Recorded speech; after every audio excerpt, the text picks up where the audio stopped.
처음 뵙겠습니다. 저는 더 바이블 미니스트를 섬기고 있는 이지흥 목사라고 합니다. 제가 기도하고 같이 말씀 나누도록 하겠습니다. 사랑하는 하나님, 우리에게 예수님을 그리스도로 믿을 수 있는 그 무엇과도 바꿀 수 없는 놀라운 선물을 허락해 주셔서 감사합니다. 그 믿음, 일평생 순전하고 깨끗하게 바르게 간직하다가 하나님 꿈에도 그리는 예수님의 얼굴 친히 뵐 수 있도록 도와주시옵소서. 그리고 하나님, 이 믿음이 우리 대에서 끊어지지 않도록 도와주시며 우리 다음 세대, 그 다음 세대까지 전달될 뿐만 아니라 부모님의 믿음을 이기는, 승하는 그런 자녀들의 믿음이 일어날 수 있도록 도와주시옵소서. 하나님, 이곳에 주의 몸된 성광교회를 세워주셔서 감사합니다. 주님께서 교회를 통해 이루길 원하시는 그 놀라운 비전과 뜻을 모두 이루시며 오직 주의 나라가 임하며 주의 뜻이 이루어지는 그런 교회 계속해서 삼아 주시옵소서. 하나님, 오늘 주의 전에 나올 때에 특별히 시간과 예물을 구별하여 주께 드리는 귀한 손길들이 있습니다. 하나님, 그 예물이 단지 돈이 아니라 여기에 저희의 마음을 담았고 저희의 감사를 담았고 저희의 눈물의 기도를 담았습니다. 하나님, 이 감사가 더욱더 깊어지고 더욱더 풍성해질 수 있도록 축복해 주실 뿐만 아니라 하나님, 남모르게 흐르는 그 눈물을, 그 기도 제목을, 탄식을 하나님 헤아려 주시고 들어주셔서 하나님, 그 눈물이 기쁨으로 바뀔 수 있도록 도와주시며 하나님, 그 탄식이 춤으로 바뀔 수 있도록 도와주셔서 우리가 함께 한 마음으로 하나님을 예배할 수 있도록 도와주시옵소서. 그리고 이 귀한 예물이 사용되는 곳마다 예수 그리스도의 아름다운 십자가의 복음이 증거될 수 있도록 도와주시옵소서. 감사합니다. 사랑하는 예수 그리스도의 귀하신 이름으로 함께 기도드렸습니다. 아멘.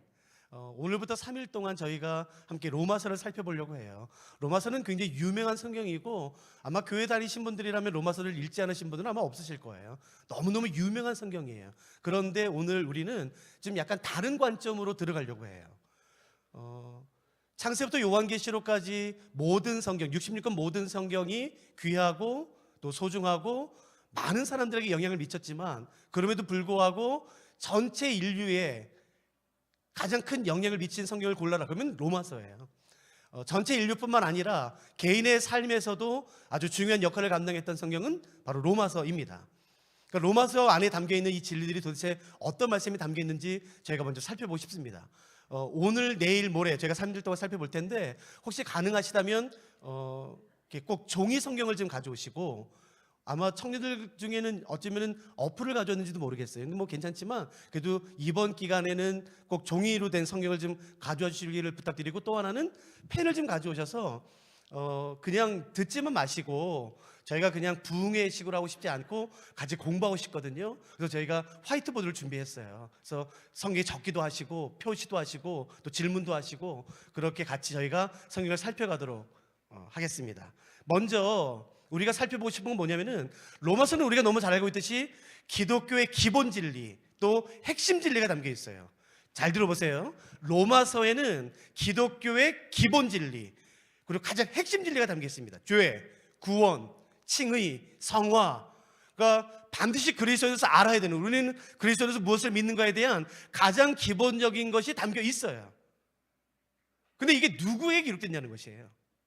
한번 보시겠습니까? 로마서 1장 7절, 우리가 바로 들어가시죠. 로마서 1장 7절 말씀을 보세요. 제가 읽어볼 테니까 이 말씀을 눈여겨보십시오. 로마에서 하나님의 사랑하심을 받고 성도로 부르심을 받은 모든 자에게 하나님 우리 아버지와 주 예수 그리스도로부터 은혜와 평강이 있기를 원하노라. 여기 잠깐만 보세요. 도대체 사도 바울은 하나님의 영감 가지고 로마서를 기록하는데, 물론 성경의 저자는 하나님이세요.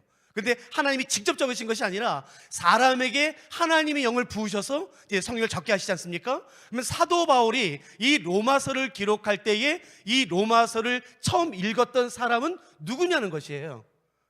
첫 번째, 교회 한 번도 다녀본 적이 없고 예수님이 누군지도 알지 못하며 구원을 한 번도 들어보지 못했던 사람에게 적고 있는 것인가? 아니면 2번, 이미 교회를 다녀요. 이미 복음이 뭐든지 알고 있어요. 이미 예수님이 누구신지 알고 있어요. 어떻게 구원받는지 다 알고 있어요. 그 사람이 2번이에요. 자, 1번은 예수님이 누군지 한 번도 들어본 적이 없어요. 구원이 뭔지도 몰라요. 로마서라는 이 성경은 1번에게 적고 있는 것인가요? 아니면 2번, 이미 우리같이 교회 다니고 예수님이 누군지 복음이 다 아는 사람에게 전달된 것이냐는 것이에요. 자, 이해되셨죠? 제 질문에 한번 대답해 보세요. 로마서는 1번에게 기록됐나요? 2번에게 기록됐나요? 1장 7절 보세요. 로마에서 하나님의 사랑하심을 받고 성도로 부르심을 받은 모든 자에게, 받을 사람이 아니라 앞으로 예수를 그리스도로 믿을 사람이 아니라 이미 믿고 있어요. 성도로 부르심을 받았어요. 그러니까 2번이겠죠? 그러면 이상해요. 아니, 이미 예수님을 알고 있다니까요. 이미 복음을 알고 있다니까요. 그런데 다시 복음을 설명해요. 여러분, 만일에 제가 여러분에게 여러분 예수님이 누군지 아세요? 라고 설명한다면 그러지 않으세요? 아, 이 사람 우리 무시하는 거야 뭐야. 나도 교회 다닌 지 30년 됐어, 40년 됐어. 나 주일학교 교사야, 장로야, 권사야, 집사야. 아, 이 사람 날 무시하는 거야 뭐야. 그렇게 안 하시겠냐고요. 로마서는 그리스도인들이 알아야 된 가장 기초, 죄, 구원, 칭의, 성화, 가장 기본적인 것이 담겨 있는데, 이 로마서는 교회에 한 번도 다녀본 적이 없고 예수님을 한 번도 들어본 적이 없는 사람에게 기록된 성경이 아니라 이미 예수를 너무 잘 알고 있어요. 그러면 질문 생겨요. 왜 사도 바울은 이 성경을 보냈을까요? 이미 알고 있는데, 이미 구원을 알고 있어요. 아니요, 그걸 가르치고 있는 사람이에요. 그런데도 왜 사도 바울은 굳이 로마서를 기록했을까요? 그것부터 시작해야 돼요. 이 로마서가 기록될 수밖에 없었던 역사적 상황을 무시하고 곧바로 성경에 들어가면 사실 오해할 수 있어요. 성경의 진리를 왜곡할 수 있어요. 그렇기 때문에 오늘 저희가 뭘 할 거냐면요, 오늘은 3일 가운데 가장 기초를 놓는, 배경을 놓는 날로 저희가 삼을 거예요. 사도 바울이 로마서를 기록할 수밖에 없었던 상황. 왜 사도 바울은 이미 교회를 다니고 있고 복음을 알고 있고 예수님을 알고 있음에도 불구하고 왜 그 사람들에게 다시 설명하는가? 그 배경을 설명하는 곳이 있는데 그게 바로 뭐냐면은 16장이에요. 로마서 16장. 찾지 마세요. 제가 설명드릴게요. 로마서는 1장부터 16장까지 돼 있죠. 그런데 16장에는 사람들의 이름이 언급돼요. 무려 27명이에요. 그렇기 때문에 로마서를 아무리 좋아하시는 사람이라 할지라도요, 1장, 2장, 8장, 10장, 14장, 15장까지 은혜 받으면서 잘 천천히 읽다가 16장 가서는 건너뛰어요. 아, 이거 사람 이름 뭐 이거 중요해? 이거 그냥 건너뛰지. 그래서 너무 아쉬운 건 뭐냐면은 15장까지는 잘 읽으시다가 16장에 사람들의 이름이 무려 27명, 마치 족보처럼이요. 막 사람들의 이름만 나오니까 에이 됐다, 이건 그냥 첫 절 읽고 제일 마지막 절 읽고 그냥 건너뛰어요. 그러지 않습니다. 제가 로마서 16장을 설명드려 볼 테니까 오늘 한번 잘 들어보세요.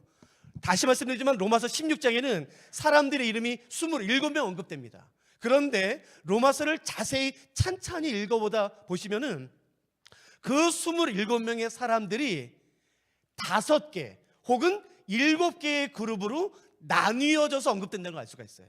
그냥 사람 이름이 쭉 나열되는 게 아니라 혹은 5그룹 혹은 7그룹이요, 나누어져서 언급되는 것을 알 수가 있어요. 이해되시죠?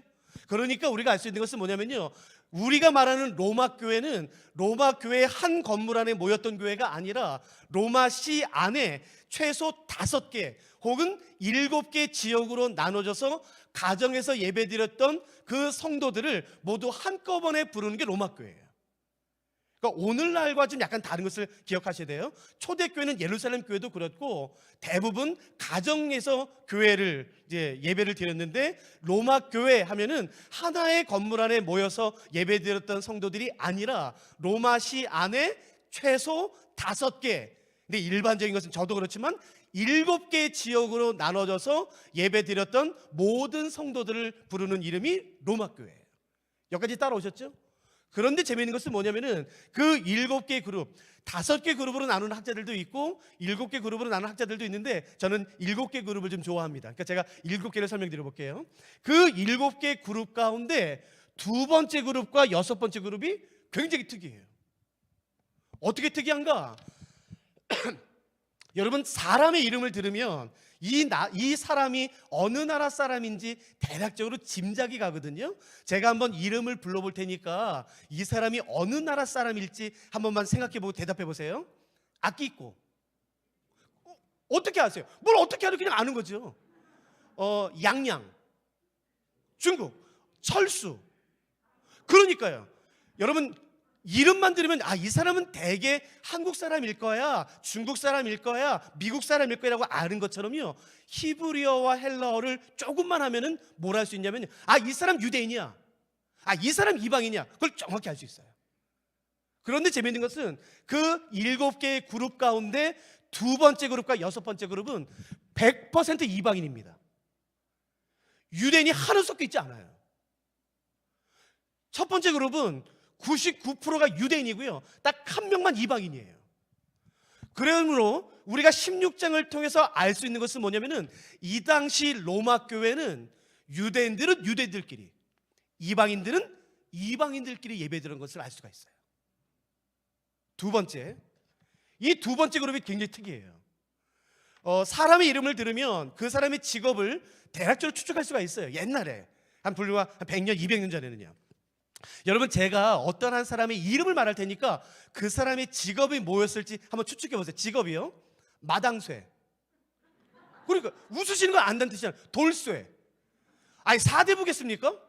머슴이겠지요. 그런 것처럼 죄송해요. 이 당시 로마의 어떤 이름을 보면요, 전형적인 노예 이름이에요. 마당쇠, 돌쇠 같은. 로마서 16장에는 27명의 사람들이 언급된다고 말씀을 드렸죠. 그 27명의 사람들 가운데 누가 봐도 노예 이름이 4명이 나와요. 돌쇠, 마당쇠 같은. 누가 봐도. 근데 그 4명이 모두 두 번째 그룹에 다 나옵니다. 그러므로 우리가 알 수 있는 것은 뭐냐면, 그래서 16장이 중요해요. 사람의 이름을 여러분 족보도 굉장히 중요하거든요. 그러니까 막 넘기지 마세요. 그걸 알려고 하세요. 16장에 언급된 27명의 사람들을 통해서 우리가 알 수 있는 사도 바울 당시의 로마 교회는 첫째, 유대인들은 유대인들끼리, 이방인들은 이방인들끼리 예배드렸어요. 둘째, 자유인들은 자유인들끼리, 노예들은 노예들끼리, 여자들은 여자들끼리, 남자들은 남자들끼리요. 이것이 우리가 따라야 될 초대교회 모델이죠. 교회는 이래야 되죠. 50평 이상은 50평 이상끼리, 월세는 월세끼리. 대학원도 안 나온 사이 무슨 교회에서 같이 예배드려요? 맞지요? 아니요. 이게 무슨 교회예요? 그러니까 여러분 조심해서 말해야 돼요. 우리가 초대교회로 돌아갑시다. 여러분 그렇게 함부로 말하면 안 돼요. 성경 모르니까 그렇게 말하는 거예요. 로마서 16장은 처참합니다. 알면 알수록. 예수를 그리스도로 믿는 사람들이 어떻게 하냐면요, 유대인들은 유대인들끼리, 이방인들은 이방인들끼리, 자유인들은 자유인들끼리, 노예들은 노예들끼리. 내가 어떻게 노예랑 같이 예배드려? 혹시 과거에 한 150년 전에 한국에서 그랬던 거 기억나시죠? 기역자 교회 기억나세요? 어떻게 남자가 여자랑 같이 예배드려? 어떻게 쌍놈이 어떻게 양반이랑 같이 예배드려? 그게 실제로 있었는데 그 모습이 있었던 교회가 로마 교회예요. 그거를 사도 바울이 들어요. 그래서 기록한 편지가 로마서예요. 너네가 정말로 예수를 그리스도로 믿는 사람이냐? 너네 안에 정말로 믿음이 있냐? 근데 어떻게 이렇게 살 수 있냐? 라고 기록한 게 로마서예요. 그러므로 잘 들어보세요. 로마서는 그리스도인들이 반드시 알아야 된 가장 핵심 진리들이 다 나오지만 정말로 로마서를 통해서 사도 바울이 말하고 싶은 것은 하나예요. 그럼 뭐겠습니까? 하나됨이에요. 연합. 제일 마지막 수요일 날 이거를 집중적으로 다룰 겁니다. 교회는 다른 그 무엇보다도 하나됨이 깨지면 안 돼요. 하나됨이 깨지면 절대 안 됩니다. 그것을 위해 죄를 말하는 것이에요. 그것을 위해 칭의를 말하고, 그것을 위해 성화를 말하고, 그것을 위해 기독교 핵심 진리를 사도 바울이 다시 설명하는 것이에요. 이해되시겠습니까? 그러면 질문이에요. 근데 왜? 그 당시 로마 교회는 왜 이렇게 예배를 드렸을까요? 유대인들은 유대인들끼리, 이방인들은 이방인들끼리, 자유인들은 자유인들끼리, 왜 노예들은 노예들? 세상에 왜 복음을 아는데 왜 당시 로마 교회는 이런 예배, 이런 식으로 교회를 운영하고 예배를 드렸을까요?를 제가 이제 설명드리려고요. 이거를 이해하셔야지만 로마서를 이해할 수 있어요. 그러니까 제가 이 당시 있었던 일을 그냥 객관적으로 설명드려 볼 테니까 한번 들어보세요. 저희가 학교에서 이것만 2시간 정도 가르치거든요. 참고 문헌 때문에요. 근데 제가 이거를 한 10분 정도 짧게 요약해서 설명 드려볼 테니까 한번 이해가 되나 보세요. 여기까지 따라오셨나요? 네.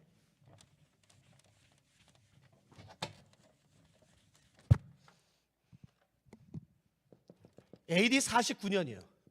지금은 2022년이죠. 1949년이 아니라 그냥 49년이에요. AD 49년에 로마시 안에, 로마 제국 전체의 수도였던 로마시 안에서 내란이 벌어져요. 싸움이 벌어집니다. 유대인과 유대인 사이에 심한 다툼이 벌어져요.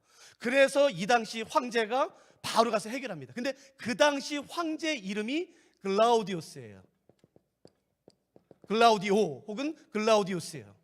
이 사람은 41년에 로마의 황제가 되는데 약간 이 배경을 아셔야 됩니다. 기록에 의하면 이 글라우디오는 태어날 때부터 몸에 굉장히 심한 장애가 있었다고 그래요. 걸을 때 많이 절었고 또 말할 때 고개가 한 곳으로 돼 있고 많이 말을 더듬었을 뿐만 아니라 침을 많이 흘렸다고 나와요.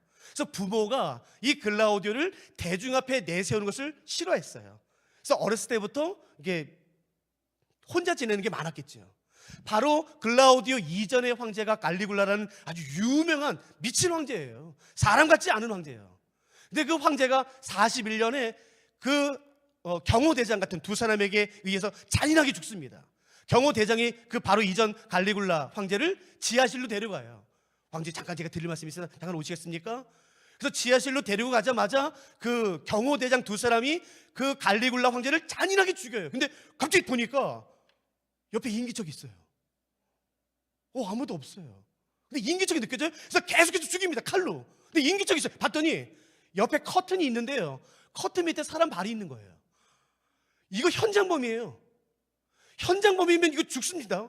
그래서 암살범이 칼을 가지고 몰래 가서 그 커튼을 확 젖혔더니 그 뒤에 글라우디오가 벌벌 떨면서 이렇게 서 있는 거예요. 그런데 암살범이 놀라기는커녕요 씩 하고 웃어요. 그래서 어떻게 하냐면은 글라우디오를 번쩍 들어서, 그 당시 아마 글라우디오 나이가 52, 제가 51인데 아마 저보다 한 살 정도 많았던 것으로 추정돼요. 한 52 되는 글라우디오를 번쩍 들더니 로마 시민 앞에, 대중 앞에 나가서 이렇게 말합니다. 오늘부터 갈리굴라는 죽었으니까 오늘부터 이제 로마의 황제는 글라우디우스다 라고 선언해요. 근데 어느 사람도 반대를 못해요. 그 사람이 심한 장애가 있었기 때문에 많은 사람들이 좋아하진 않았지만 누구도 반대를 못해요. 왜냐하면 이 암살범 경호대장의 그 위세가 너무 당당했기 때문에 반대면 다 죽였거든요. 그러니까 원로원도 반대를 못해요. 그렇게 한 이유는 그 암살범 2명이, 경호실장 2명이 그 글라우디오를 앞에 내세워 뒤에서 자기들이 섭정하려고 했었겠지요. 이 바보 같은 사람 내게서 내세울 거야. 여러분, 글라우디오는요 몸에 장애가 있었을 뿐 천재입니다. 천재. 그래서 지금의 역사학자들은 이걸 반대로 말해요. 암살범이 글라우디오를 내세운 게 아니라 이 모든 것을 글라우디오가 역으로 이용했다고 말해요. 자기가 황제가 되려고 하면은 여러분 사람들이 환영할까요? 장애가 많은데. 그래서 이것을 역으로 이용했다고 말하는데 아마 그게 맞는 것 같아요. 왜냐하면요 글라우디오는 황제에 즉위하자마자 곧바로 하는 일이 있습니다. 뭐 했을까요? 암살범을 그대로 죽여버려요. 그리고 자기가 왕이 돼요. 그러니까 이게 진짜 천재, 몸에 장애가 있을 뿐이에요. 그래서 글라우디오는 어떤 일을 결정할 때에, 판단할 때에 그래 너 일로 와봐. 너 무슨 일이야? 아 그래? 아 잠깐만. 너는 말해봐. 아 그래? 그러니까 너 이렇게 하고 너 이렇게 라는 조정을 못해요. 어렸을 때부터 혼자 지내는 버릇이 많았기 때문에 어떤 것을 결정할 때에 극단적으로 결정합니다. 잘 들어보세요. 41년에 글라우디오가 황제가 되고 49년 어느 날 로마시 안에서 유대인과 유대인이 싸워요. 이쪽 유대인은 크리스토스예요. 그러니까 그리스도예요. 예수님을 그리스도로 믿는 유대인이고, 이쪽은 아니야, 예수는 그리스도가 아니야, 그거 미친 목수야 목수, 그거 아무것도 해서 사람이야. 그러니까 예수님이 그리스도인지 아닌지에 대해서 유대인들 사이에 싸움이 벌어지자, 여러분 유대인들이 싸우니까 현금이 돌질 않아요, 경제가.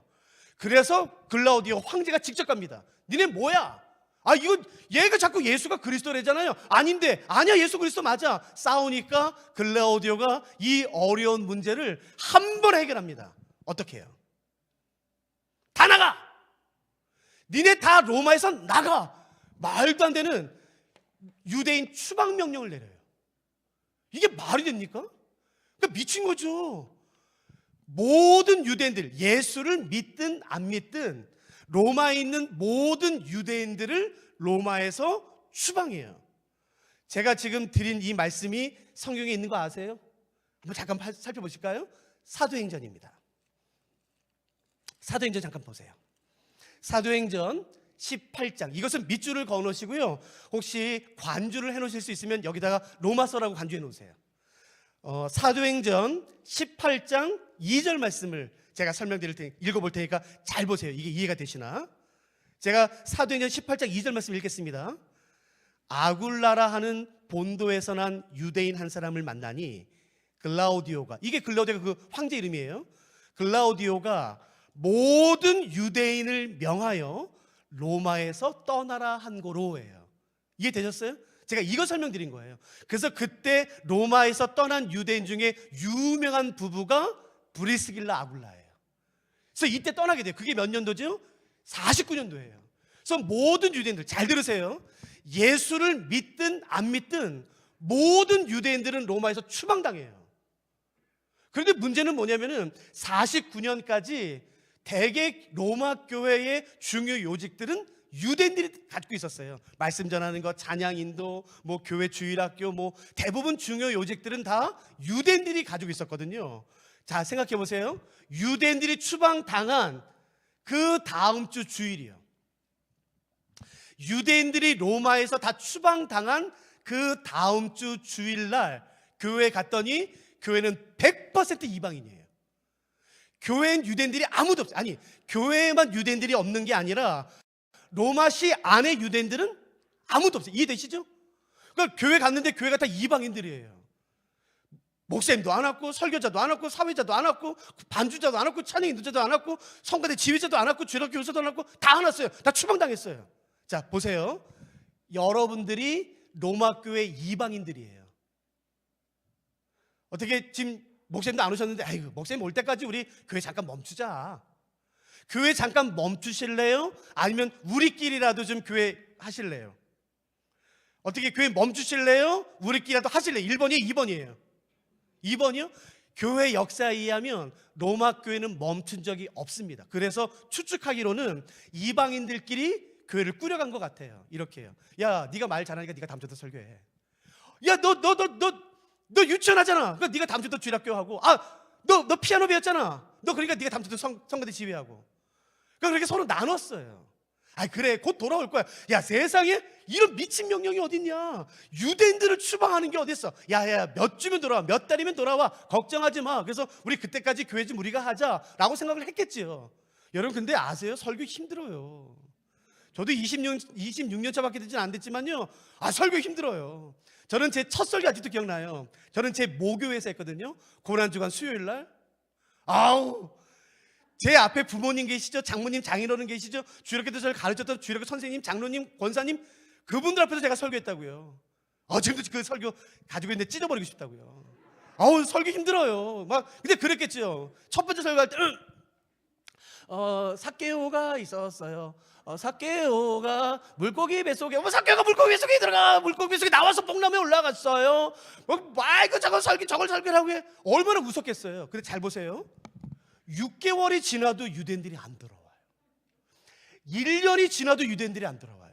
무슨 말이냐면요, 1년이 지나도 유대인들이 안 들어왔다는 것은 한 가지 일을 50번 이상 했다는 거예요. 52주요. 여러분, 한 가지를 50번 이상 반복하면 어떻게 되는지 아세요? 익숙해져요. 잘해요. 2년이 지나도 유대인들이 안 들어와요.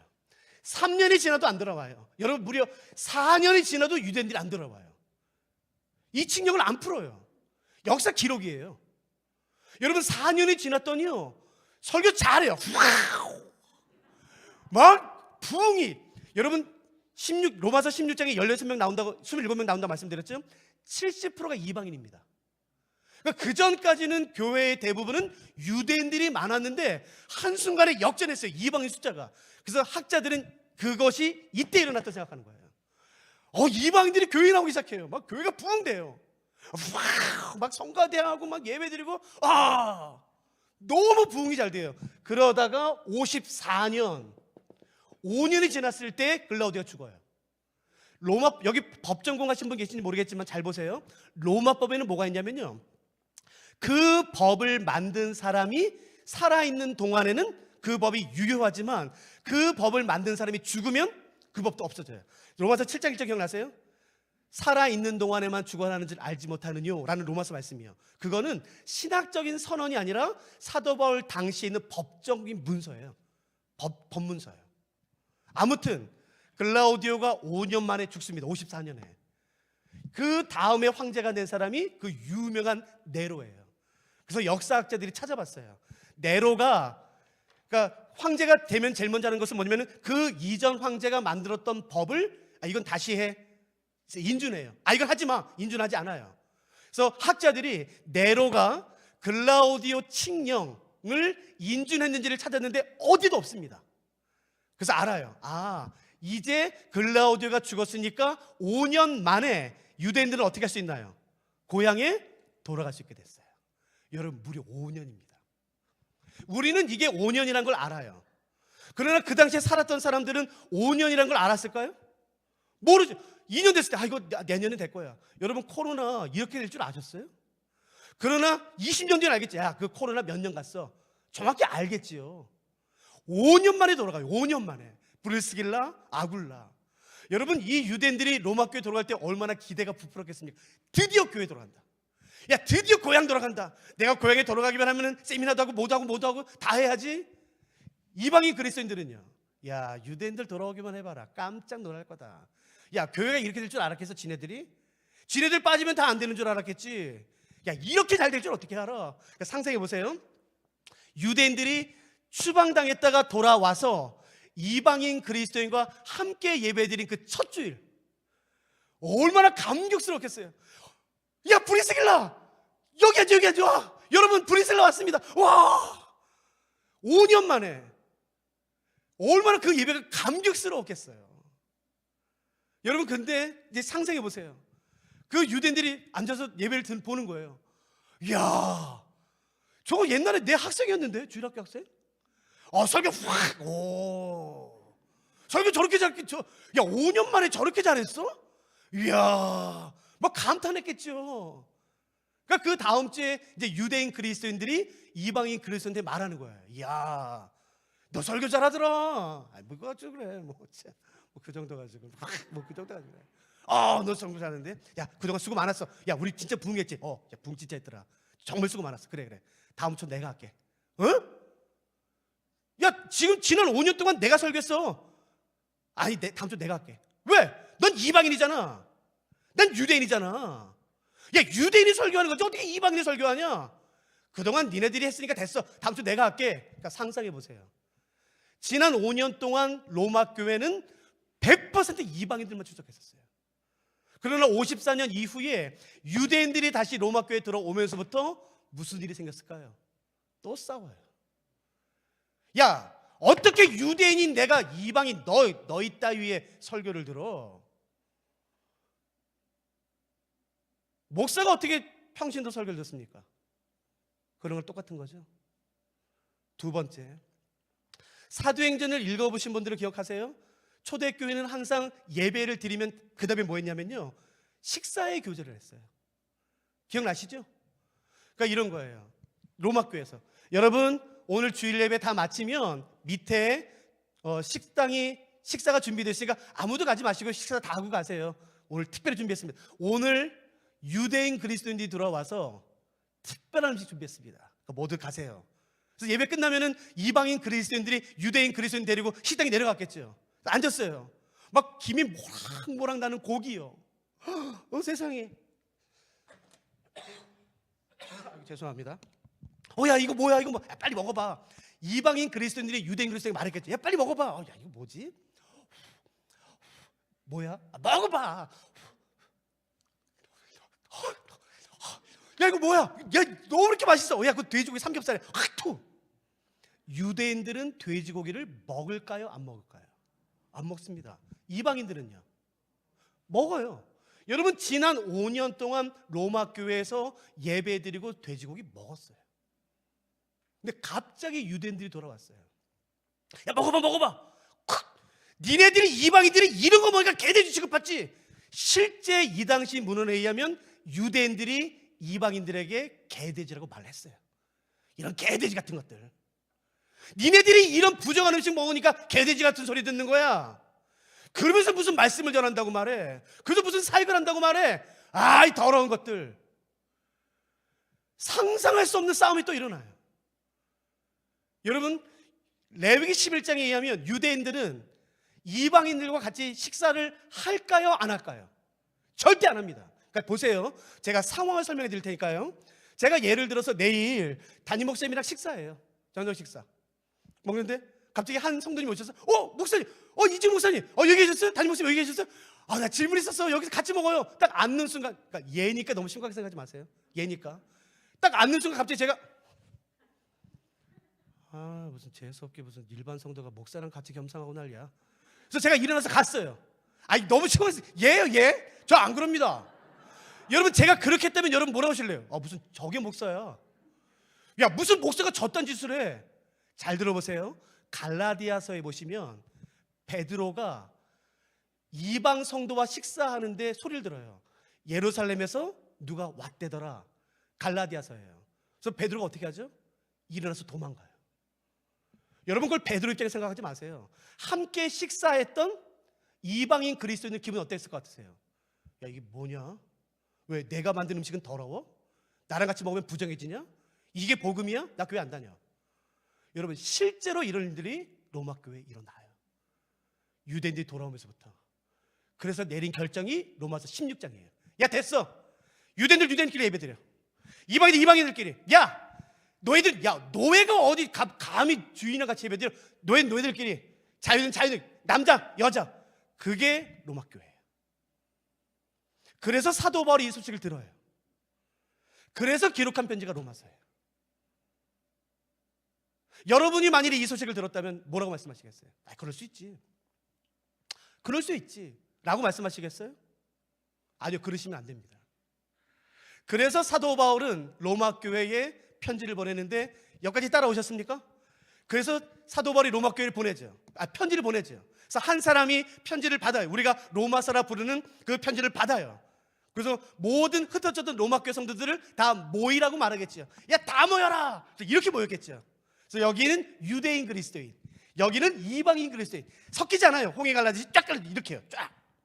유대인 그리스도인, 이방인 그리스도인. 쳐다보지 마. 저런 개돼지 같은 것들. 저런 교만한 것들. 서로 막 그 판단하고 정죄하고 쌀벌합니다. 분위기 가지셔야 돼요. 그때 한 사람이 우리가 로마서라 부르는 이 편지를 모두 앞에서 낭독하는 거예요. 1장. 자, 유대인 그리스도인들은 그러면 사도 바울이 보낸 로마서를 기대했을까요? 안 했을까요? 이방인들은 기대했을까요? 안 했을까요? 누가 기대했을까요? 자, 유대인들 한번 대답해 보세요. 유대인 그리스도인들은 사도 바울이 보낸 로마서를 우리 편 들어줄 거라고 기대를 했을까요? 안 했을까요? 했겠죠. 야, 이방인 니네 죽었어. 야, 바울 유대인이야. 율법을 아는 사람이야. 율법을 아는 사람. 여러분 보세요. 또 실제로 뭐가 있었냐면요, 유대인들이 이방인 그리스도인에게 말해요. 어떤 이방인 그리스도인들은 49년 이전부터 다녔던 사람이 있지만 대부분의 그리스도인들은 요때 들어온 거예요. 요때. 그러니까 구약을 몰라요. 이방인 유대인 그리스도인이 말해요. 야, 너 지난주에 저기 초막절인데 초막절 지켰어? 에? 초막절? 초막절이 뭐야? 너 초막절도 몰라? 너 그러면서도 사역한다는 거야? 너 6월절은 지켰어? 6월절? 6월절은 교회가 어떻게 되려고 이러냐? 교회가 어떻게 되려고? 그래서 네가 무슨 말씀을 전한다고 그래? 여러분 실제로 있었던 일이에요. 여러분 그리스도인이 된다는 것은 내가 유대의 문화와 전통을 지켜야 된다는 뜻인가요? 혹시 여기서 6월절 지키는 분 계세요? 아무도 없잖아요. 초막절은요. 근데 그거를 실제로 요구했다고요. 유대인들이요. 야, 이방인 내 죽었어. 사도 바울이 유대인이야. 절기하는. 유대인들은 기대했겠죠. 자, 그렇다면 제가 질문해 볼게요. 이방인 그리스도인들은 이 로마서를 기대했을까요? 안 했을까요? 한번 생각해 보세요. 사도 바울이 로마서도 그렇고 다른 서신에서요, 입버릇처럼 말하는 게 뭐냐면요, 나는 누구의 사도야? 라고 말한다고요. 그러니까요, 나는 이방인의 사도야라고 말하는 사람이 사도 바울이잖아요. 그러니까 이방인 그리스도인들이 로마서를 기대했을까요? 안 했을까요? 했겠죠. 그러니까 보세요, 재미있는 상황은 뭐냐면은 유대인도 기대하고 이방인도 기대하는 거예요. 그런 상황에서 1장 보세요. 1장에서는요 29절 30절 거기에 보시면요 이방인의 죄를 말합니다. 무려 21가지요. 숨도 못 쉬어요. 곧 모든 불의, 추와, 탐욕, 악의가 가득하고 시기, 살인, 분쟁, 사기, 악도에 가득하고 수군수로 비방하고. 그러니까 사도 바울이요 1장을 열자마자 이방인을 향해서 니네 이방인 이리 와, 니네가 뭐 잘났을 것 같아? 그래서 21가지 죄를 막 따박쳐 따다다다다다. 그래서 이방인의 기절을 확 죽입니다. 그랬더니 유대인들은 은매기사라, 이방인들은요 은매기 죽어. 사도 바울 배신했어. 유대인들은요 겉봐, 저 더러운 개돼지 같은 이방인들이 사욕 조금 했다고 저거 기펴는 것 봐 저거. 그래서 1장에서는요 이방인을 완전히 죽이고 유대인을 살짝 높여요. 여기까지 따라오셨어요? 2장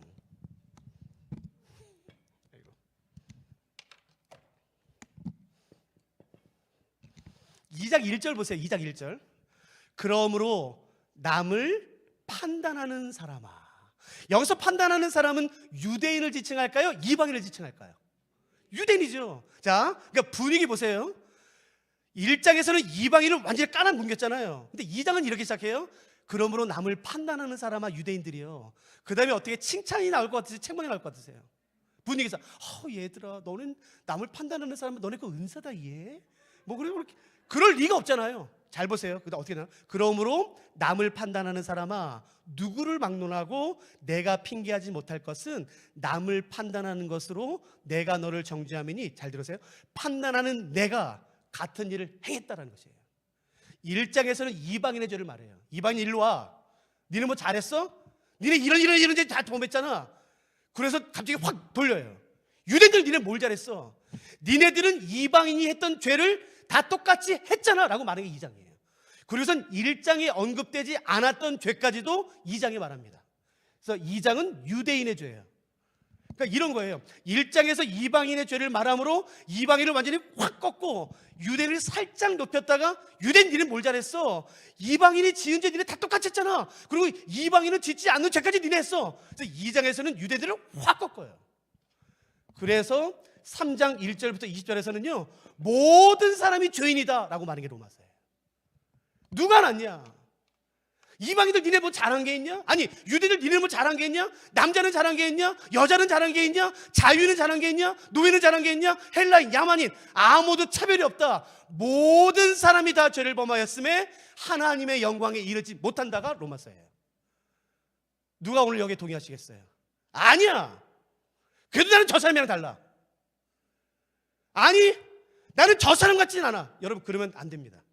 사도 바울은 1장 1절부터 3장 20절까지 그렇게 말하는 사람 모든 사람의 발을 다 잡아요. 그래서 다 데리고 옵니다. 아니 너도 죄인이야. 아니야 너도 죄인이야. 너도 죄인이야. 모든 사람이 죄를 범하였음에 누구도 하나님의 영광에 이르지 못한다. 의인은 없나니 한 사람도 없다라고 선언하는 게 로마서예요. 그래서 완벽한 절망이에요. 나는 다르다고 생각하는 거예요. 나는 좀 낫다고 생각하는 거예요.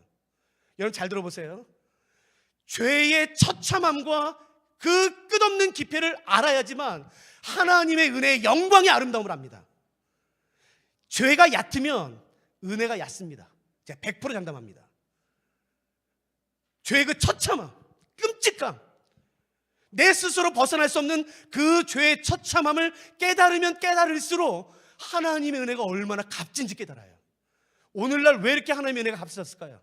죄 설교를 안 해서 그래요, 여러분. 다 의인 같죠? 목사님 저부터도 다 의인 같죠? 아니요. 의인은 없나니 한 사람도 없습니다. 설교하는 저조차도 모든 사람이 죄를 범하였음에 하나님의 영광에 이르지 못해요. 그래서 다시 보세요. 3장 1절부터 3장 20절까지 사도 바울은 모든 사람을 다 죄 아래로 가지고 와요. 그리고 나서는 3장 21절. 혹시 펜 가지신 분은 이제 적어보세요.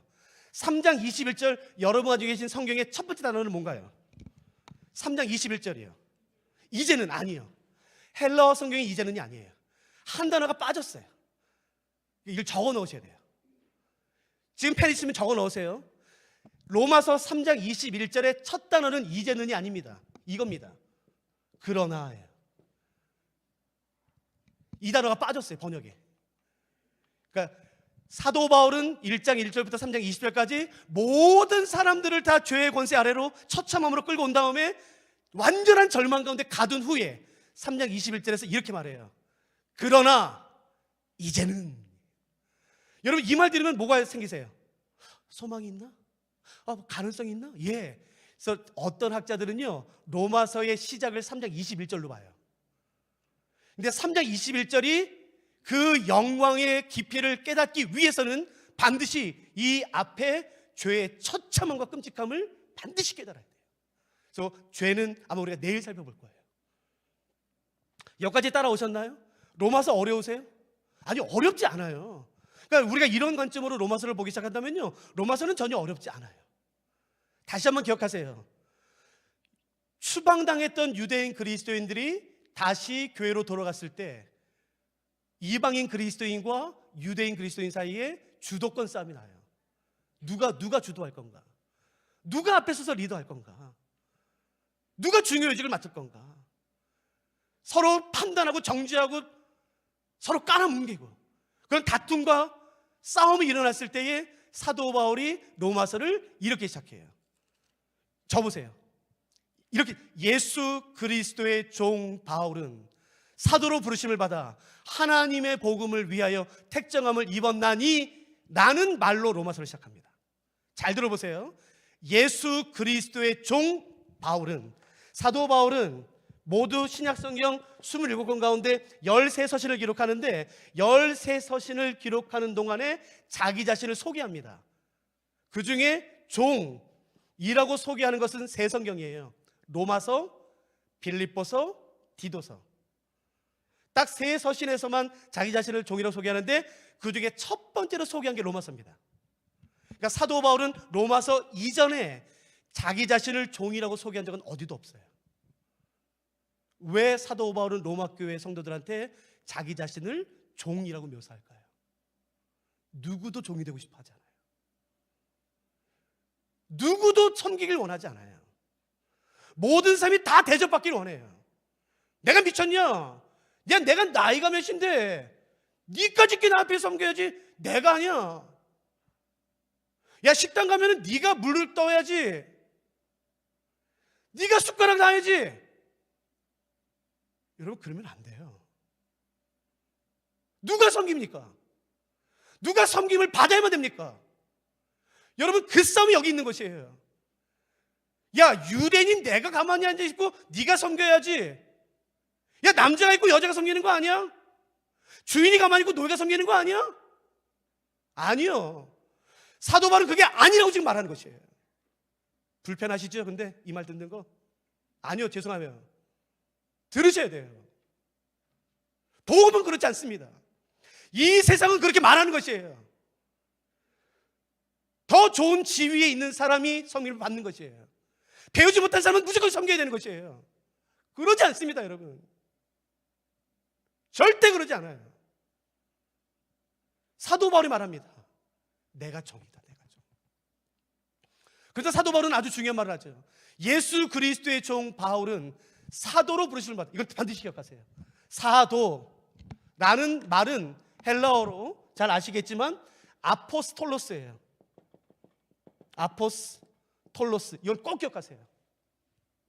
사도 바울은 13서신을 기록하는 동안에 무려 9서신에서 자기 자신을 사도라고 소개합니다. 당신은 누굽니까? 저 사도입니다, 사도. 여러분, 사도는 오늘날의 직임 같은 게 아니에요.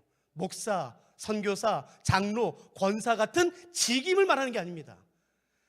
뜻이 중요합니다. 아포스톨로스. 기억하세요. 아포스톨로스의 뜻은 보냄받은 자라는 뜻이에요. 보냄받은 자. 당신은 누굽니까? 아, 예, 저 보냄받은 자입니다. 아, 당신 누구야? 아, 저 보냄받은 자입니다. 그게 아포스토로스 사도예요. 여러분 잘 보세요. 식사하는데 누가 와요. 뭘 부탁해요. 아, 근데 당신 누구세요? 아, 예, 저 보냄받았습니다. 그럼 대부분 이렇게 말합니다. 야, 너 말고 보낸 사람 오라고 그래. 내가 지금 너랑 말하겠어? 너 보낸 사람 오라고 그래. 그게 보냄받은 사람이에요. 사도. 당신은 누구야? 저 보냄받았습니다. 보냄받은 사람에겐 자존심이 없습니다. 결정권이 없습니다. 누가 결정하는지 아세요? 자기가 결정하는 게 아니라 자기를 보내신 이가 결정하는 것이에요. 그게 우리 모두라고 말하는 것이 그리스도인. 우리의 삶을 누가 결정합니까? 내가 결정합니까? 여러분, 그러면 안 돼요. 하나님이 내 삶을 결정하시는 것입니다. 우리 모두, 사도 바울만 사도가 아니라 우리 그리스도인 모두는 이 땅에 보냄받은 사람이기 때문에 그런 것이에요. 여러분, 왜 내 자녀의 앞길을 내가 결정합니까? 너 이거 해야 돼, 이거 해야 돼. 그러지 마세요. 하나님이 결정하시고, 하나님이 그 아이에게 생명을 주시고 시간과 재능과 은사를 주신 하나님이 결정하시는 것이에요. 데리고 와서 새벽 예배를 드리세요. 하나님의 그 뜻을 발견할 수 있도록. 당신은 누굽니까? 예, 저는 보냄받은 사람입니다 라고 말하기 위해서는 반드시 세 가지에 대한 명확한 이해가 있어야지만 됩니다. 왜요? 반드시 세 가지 질문할 테니까. 당신은 누구야? 아, 저 보냄받았습니다. 세 가지예요. 첫째, 누가 보냈는지 알아야 됩니다.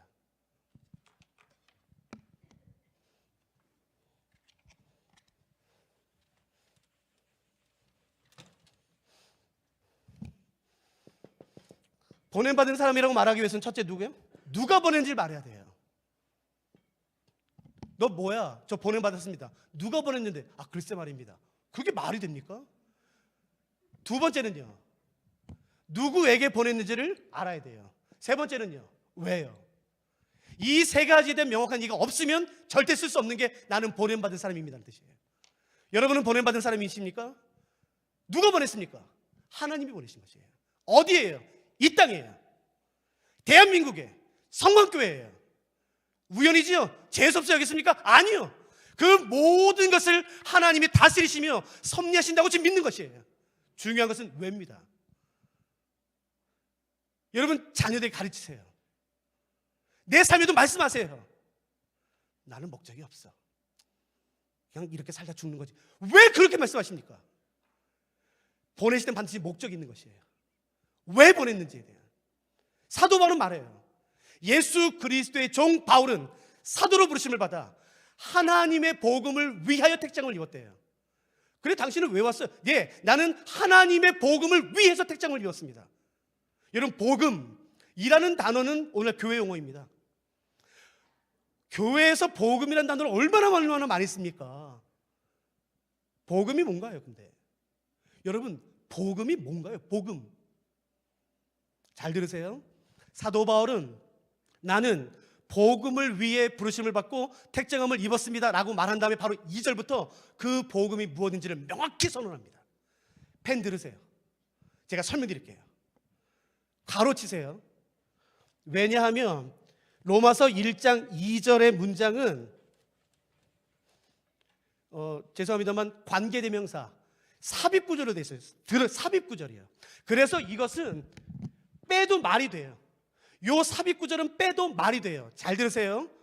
이 복음은 1장 2절 기억나시죠? 이 복음은 다음에 가로치세요. 중요하지 않아서가 아니라 문장의 형식상 빼도 돼요. 하나님이 붙어요. 자, 가로치세요. 다시 말씀드릴게요. 중요하지 않아서가 아니라 문장의 형식상 빼도 되는 거예요. 어디 붙어요? 하나님이 붙어요. 어디까지요? 제가 불러드릴게요. 제가 가로치라는 것에 대해서 거의 치세요. 자, 하나님이부터 가로입니다. 하나님이 선지자들을 통하여 그의 아들에 관하여 성경에 미리 약속하신 것이라. 그의 아들에 관하여 말하면 육신으로는 다윗의 혈통에서 나셨고 성결의 영으로는 죽은 자들 가운데서 부활하사 능력으로 하나님의 아들로 선포되셨으니까지가 괄호예요. 하나님이부터 선포되셨으니까지 괄호 묶으세요. 되셨어요? 내일은 꼭 펜 가져오세요. 자, 하나님이부터 선포되셨으니까 이제 괄호 뺍니다. 그러면 이걸 빼면은 이 복음은 바로 그 다음에 연결되는 거예요. 자, 이 복음은 그러니까 뭔가요? 곧 우리 주 예수 그리스도가 복음이에요. 여러분, 다른 게 복음이 아닌 것이에요. 아파트가 넓어지는 거 좋지요. 그건 축복이 맞습니다. 그러나 복음은 아닌 것이에요. 높은 집에 올라가는 거, 서울대학교 가는 거, 좋은 대학교 가는 거, 예, 축복이죠. 그러나 그건 복음이 아닌 것이에요. 교회는 축복을 위한 것이 아니라 복음을 위한 것입니다. 근데 왜 자꾸 축복을 위해 말합니까? 복음을 빼고 왜 축복의 교회를 세웁니까? 아니요. 예수 그리스도가 복음이신 것이에요. 그렇기 때문에 복음에는 반드시 두 가지가 들어갑니다. 예수님은 누군가? 예수님은 어떤 일을 하셨는가? 그래서 로마서는 이 두 가지를 말하는 것이에요. 여러분, 도대체 예수는 누구신가요? 나에게 예수는 누구신가요? 정말 예수는 나에게 구원자 맞으신가요? 정말로 예수는 나에게 생명이신가요? 소망이신가요? 능력이신가요? 왜 예수에게 기도 안 하십니까? 왜 힘들 때마다 고난 있을 때마다 다른 사람을 찾아가십니까? 정말로 예수가 내 소망이라면, 정말 예수님이 내 능력의 근원이라면 여러분, 예수에게 무릎 꿇으세요. 예수님에게. 예수님 이외의 복음은 없는 것이에요. 예수님만. 사도 바울은 그래서 1장 16절에서 이런 위대한 선언을 하는 것입니다. 내가 복음을 부끄러워하지 아니하노니. 여러분, 이것은 복음을 자랑한다는 말이겠죠. 내가 복음을 부끄러워하지 아니하노니, 이 복음은 모든 믿는 자에게 구원을 주시는 하나님의 능력이라는 것이에요. 모든 믿는 사람. 여러분, 여기서 중요한 것은 믿는 자도 중요하지만 더 중요한 것은 믿는 자 앞에 있는 단어예요. 모든입니다. 모든. 왠 줄 아세요? 복음은 사람을 차별하지 않습니다. 복음은 남자, 여자, 자유자, 노예, 유대인, 이방인, 헬라인, 야만인, 박사, 초등학교도 못 나온 사람 절대 구분하지 않습니다. 그 복음 위에 교회가 세워지는 것이에요. 그러므로 교회는 사람을 차별하면 안 됩니다. 참 재밌죠. 근데 그 복음 위에 세워진 교회는 사람 차별해요. 솔직히. 너 우리 교회 누구 나오는지 알아? 너 우리 교회 누구 나오는지 알아? 이런 사람 나와. 여러분, 그게 교회 자랑입니까? 아니요. 교회의 자랑은 오직 예수님만 되셔야 되는 것이에요. 여러분, 사람이 자랑이 되면 안 되는 것이에요. 여러분, 이런 교회 우리가 더 세우면 어떨까요? 예수님이 중심이 되시고, 예수님이 머리가 되시고, 누구도 차별받지 않고. 옛날에 사경에 갔다가 굉장히 가슴 아픈 일을 한번 경험했어요. 한 번만 양해하고 들어주실래요? 한 번만 양해해 주세요. 한 교회 갔는데, 이름은 밝히지 않겠지만 서울에 있는 한 교회 사경에 갔는데, 장로 선임 일주일 전이었어요. 제 기억에 주보에 팜플렛에 한 9분, 8분, 9분 정도가 나오셨어요. 후보로. 갔는데 이렇게 앞에서 인사하시더라고요. 네, 이번에 장로 후보입니다. 팜플렛 보는 순간 깜짝 놀랐어요. 물론 전 축복이라 생각해요. 예, 축복. 예. 9분 모두가 서울대 출신입니다.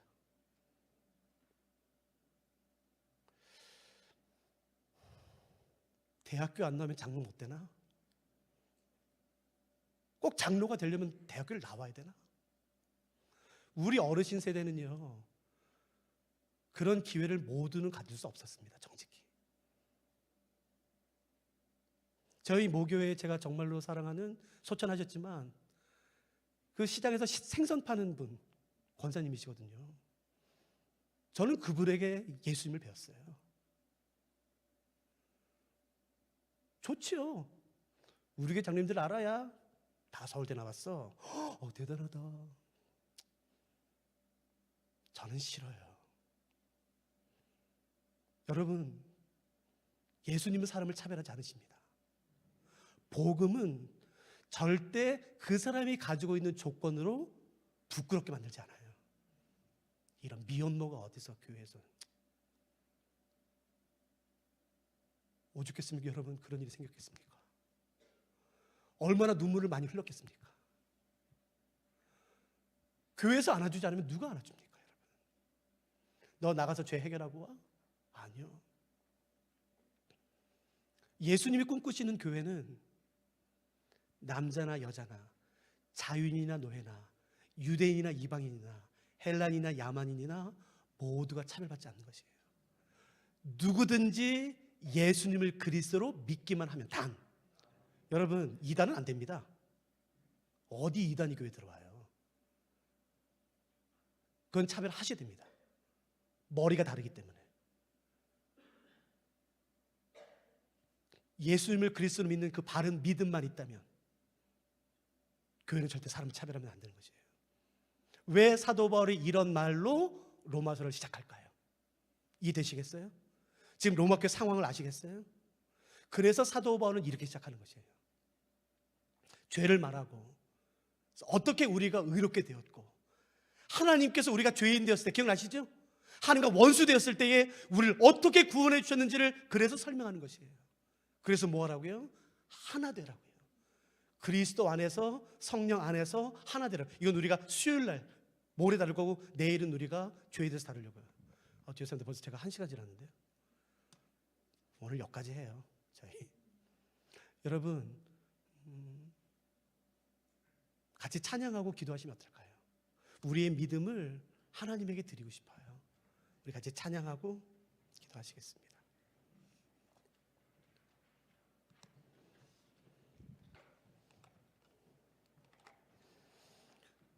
혹시 부탁드리고 싶은 것은 내일 꼭 펜 가져오세요. 내일은 적을 게 아마 더 많으실 거예요. 그러니까 같이 공부하면서 이게 정말 성경의 말씀이 맞는지를 여러분이 살펴보셔야 돼요. 같이 우리 찬양하시죠.